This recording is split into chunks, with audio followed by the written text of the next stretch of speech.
کوئی کہتا ہے تمہارا سافٹ ویئر اپڈیٹ ہو گیا۔ یہ وہ فکرہ ہے کہ جو فکرہ ہم اس پاکستان میں پہلو بہ پہلو بدلتے ہوئے 1960 کی دہائی سے سنتے چلے آ رہے ہیں، جب لوگوں کو شاہی قلعے میں رکھا جاتا تھا اور اس وقت وہ کمیونسٹ تھے، اور حسن ناصر کی لاش جب اس کی ماں حیدرآباد دکن سے لینے آتی تھی اور لوگ جو تھے وہ بیچارے شاہی قلعے کی اس صحبتوں سے تنگ آ کر کچھ دیر کے لیے آرام کرنا چاہتے تھے، تو یار لوگ اسی طرح تمسخر اڑاتے تھے۔ وہ دیکھیں فیض صاحب وہاں سے نکلے، اب دیکھیں آرام سے اپنا ایک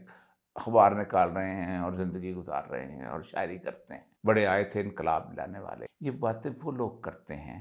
کہ جنہوں نے زندگی کے اندر کبھی ایک دفعہ بھی ظالم کے سامنے آنکھیں کھول کر جرأت مندی کے ساتھ گفتگو کی ہوتی۔ آج بھی یہی کہا جاتا ہے سافٹ ویئر اپڈیٹ ہو گیا آپ کا،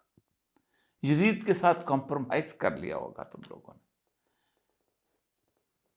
کم از کم کوئی شخص میری طرح 3 مہینے کی جیل اور 2-3 مہینے کی وہ ڈینجن کی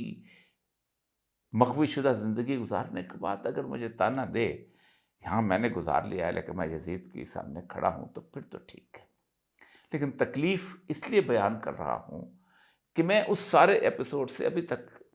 تکلیف سے نہیں، اپنے آپ کو اس روحانی بالیدگی میں لے جانا چاہتا تھا